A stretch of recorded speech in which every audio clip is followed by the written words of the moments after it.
Hindi sasabihin pa sila, I'm sorry. Oo, ayos ko yun. Sir, gonna never again na to team with the Marcoses? Oh, never again. Nako. Why, ma'am? Nako guys, never again na daw.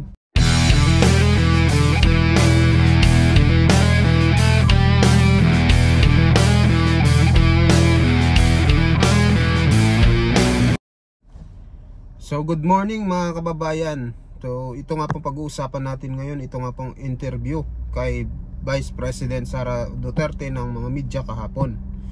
So ito yung nangyari sa Congress. So baga na ambush interview po si VP Sara at ito ang kanyang statement. So sabay-sabay nating panonoorin mga kababayan at magugulat kayo dito sa kanyang mga sinabi. Let's go! Naman kasi kami talaga nagkausap niyan. Hindi kami magkaibigan. Unang-una, nagkakilala lang kami dahil naging running mate kami. So, bago pa man kami naging running mates, hindi na kami nag-uusap. Nagkausap lang kami during campaign at dahil sa trabaho noon, bali lang ngayon. So hindi pala talaga sila magkaibigan mga kababayan ni Pangulong Bongbong Marcos. So ito yung mga sagot ni VP Sara no, dito sa interview.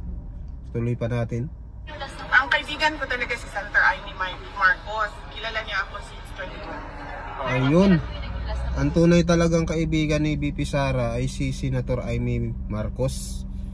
So yun pala ang tunay niyang kaibigan. Di pala ito si PBBM. Nung nag-tender ako ng resignation, yun yung last na nagkausap kami ni President Ma'am, Marcos. do you think kung si President Marcos magsalita para sa inyo and on behalf of you, baka maayos kaya itong nangyayari dito sa Kongreso? Alam nyo, kasi madami hindi nakakilala sa akin, pero mag-share ako konti ng ugali ko. Hindi ako humihingi ng tulong. Alam yan ng tatay ko, naging mayor siya, naging president siya. Hindi ako humihingi ng tulong talaga. Kaya nga kanina kung nakita ninyo, lumapit ako kay Congresswoman Gloria Arroyo. Sinabihan ko siya, ma'am, huwag ka na magpa-stress. Dahil dito sa ginagawa nila sa akin, kaya ko ito. Don't stress yourself about it. Yan din ang sinabi ko kay Congressman Marcoleta. Ma'am, sa gitna po ng lahat ng ito, how are you po? How do you feel about what's happening right now? And you mentioning even about the impeachment complaint or possible. Iniisip ko lang na kapartiyan ng journey ko as a government official, yung lahat ng nangyayari ngayon. Ma'am, sa tingin niyo po may hand si PBBM sa nangyayari ngayon dito sa Congress? Actions against you and the Duterte family. Sa tingin niyo may hand si Pangulo? Ma'am, hindi ko sagutin yan kasi sarcastic yung sagot ko dyan. Next. So, kumusta si Presidente Duterte? Kumusta yung mga advice niya sa inyo sa nangyayari ngayon na BB? Okay naman ata siya. Hindi kami nagkakausap ni former President Rodrigo Duterte. Pero sinasabihan ko lagi yung mga nakapalibot sa kanya, nasabihan siya na huwag magpa-stress sa nangyayari. Tulad ng sinabi ko din kay Ma'am GMA kanina. Ma'am, may regrets ba kayo na sumama kayo sa Unity kasama si President Marcos? Medyo mahaba kasi yan eh. Hindi sa sit down. Sit down tayo, ma'am. Opo kaya. Anyways. Basihan ba yung sinasabi ninyo na this is targeted para sa 2028, hindi kayo iboto ng mga tao? May basihan ba yun? May paano naman kayo sa 2028 na? O siya ang nagsabi. Sino yun? Privileged speech. Yes, yung nag-privileged speech. Siya yung nagsabi. Pero kayo na? Na huwag pagkatiwalaan. Yan ba yung gusto or nag-aambisyon ng presidente? Siya yung nagsabi. Pero kayo na wala. Pero kayo ba, tatakbo ba kayo 2028? Noong 2019, tinanong ninyo ako kung tatakbo ako sa... Noong 2017, tinanong ninyo ako kung tatakbo ako sa 2019. Noong 2019, tinanong ninyo ako kung tatakbo ako sa 2022 at sinabi ko na mag-a-announce ako kung tatakbo ako or hindi January 2021. Sinabi ko magsasagot ako January 2021. Ngayon, sa ngayon, this very minute, magsasabi ako kung tatakbo ako sa fourth quarter ng 2026.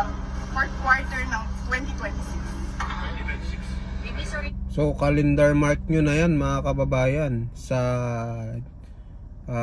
fourth quarter ng 2026. Abangan nyo kung tatakbo ba talaga si Vice President Sara Duterte ng pagkapangulo sa 2028. Abangan nyo po.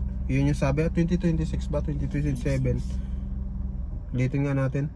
Magtatakbo ako sa fourth quarter ng 2026. Yun. Fourth quarter ng 2026 mga kababayan. Abangan nyo.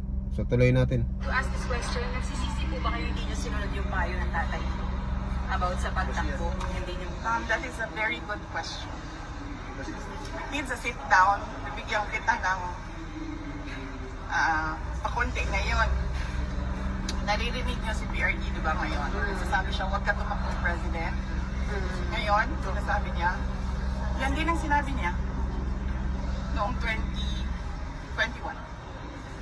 Huwag ka tumakbong president. Kasi nanggaling na ako dyan, sabi niya, hindi siya madali na trabaho. Maawa ako sa'yo. He never said na run for president. Paano ma'am, never again na po kayo to keep with the Marcos? Sorry, hindi sasabihin kasi I'm sorry. Ayos ko yun. Sorry ma'am, wala never again na to team with the Marcoses? Never again. Nako. Why, ma'am? Nako guys, never again na daw. Itong mga Marcos loyalists galit na naman to. Dahil sa sinabi ni Vice President Sara Duterte. Mag-ano na naman to kung ano-ano na mga komento nito. Nako. Never again na daw itong sabi ni Vice President Sara Duterte, oh. Talagang nabudol pala talaga siya. Ito yung mga hinaing niya, no. Ito yung parang kumbaga sa term na sinabi niyang never again, pumapasok na doon yung nabudol siya, mga kababayan. Tuloy natin. Sit down tayo. Yes, ma'am. Ma'am, last question na lang. You kind of turned emotional when we asked you kamusta ka na kanina and you not asking for help to anyone and even kay CGMA Kung makikita nyo, di ba? Well, kahit asawa ko wala siya dito. Hindi ako tao na humihingi ng tulong. Sinabihan ko lang yung asawa ko kanina. Sabi ko, maganda ka lang.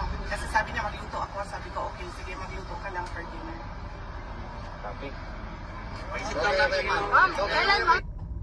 Grabe, no? Tapang ni Vice President Sara Duterte. Solo lang siya sa Kongreso versus 300 ba, mga kababayan? Ang dami ka agalit sa kanya sa Congress, mga kababayan, pero pumunta pa rin siya, no? Kaya saludo kay Vice President Sara Duterte.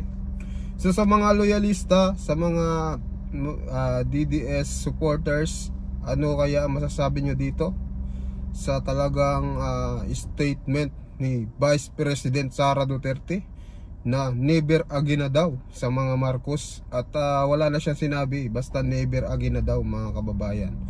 Kayo mag-comment kayo kung ano masasabi nyo dito. So hanggang dito na lang, mga kababayan. Maraming salamat po sa panonood nyo. At yun, pinakinggan lang natin yung statement ni Vice President Sara Duterte. Mabuhay po kayong lahat. God bless you all. Bye bye.